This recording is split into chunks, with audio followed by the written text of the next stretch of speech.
9 নম্বর ওভারে বল করতে এলেন Aussie medium pacer Mitchell Owen. ক্রিজে ব্যাট করছেন তখন স্যান ফ্রান্সিসকো দলের কিউই ব্যাটার ফিন অ্যালেন। প্রথম বলে কোনো রান না তুললেও ওভারের 2 নম্বর বলে মিড উইকেটের উপর দিয়ে মারলেন বিশাল এক ছক্কা।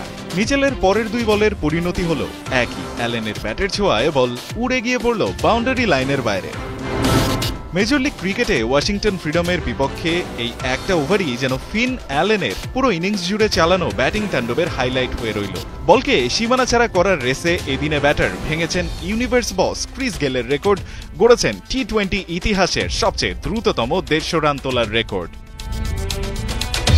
শুক্রবার ক্যালিফোর্নিয়াতে টস জিতে স্যান ফ্রান্সিসকোকে ব্যাট করতে পাঠায় গ্লেন ম্যাক্সওয়েলের দল ওয়াশিংটন। ম্যাচের শুরু থেকেই যেন ওয়াশিংটন বোলারদের ঘুম হারাম করার পণ করে নামে কোরে অ্যান্ডারসনের দল। প্রথম ওভার থেকেই তাণ্ডব শুরু করে সান ফ্রান্সিসকো দলের কিউই ব্যাটার ফিন অ্যালেন।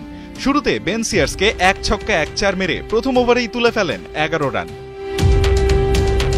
এরপর আর কোনো থামাথামি নেই। ফিন ব্যাট চালিয়েছেন আর তা কেবল হয়েছে ছক্কা। বোলারের বদল এলেও বদলায়নি ডানহাতি ব্যাটারের দাপটে বল সীমানা ছাড়া হওয়ার দৃশ্য।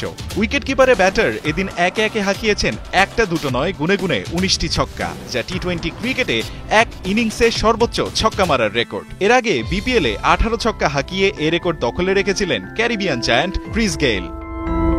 আউট হবার আগে ফিন খেলেছেন 51 বলে 151 রানের এক টর্নেডো ইনিংস, যা কিনা রেকর্ড বুকের পাতায় ঢুকে গেছে টি-20 ইতিহাসের সবচেয়ে দ্রুততম 150 রানের ইনিংস হিসেবে। নিউজিল্যান্ডের ব্যাটারের ব্যাটিং তাণ্ডবের দিনে তার দল সান ফ্রান্সিসকো ইউনিয়ন জয় পেয়েছে 123 রানের বিশাল ব্যবধানে। আর ব্যাটে আনা বিদ্যুতের ঝলকানিতে ম্যাচ সেরা প্লেয়ারও নির্বাচিত হয়েছেন 26 বছর বয়সী এই উইকেট কিপার ব্যাটার।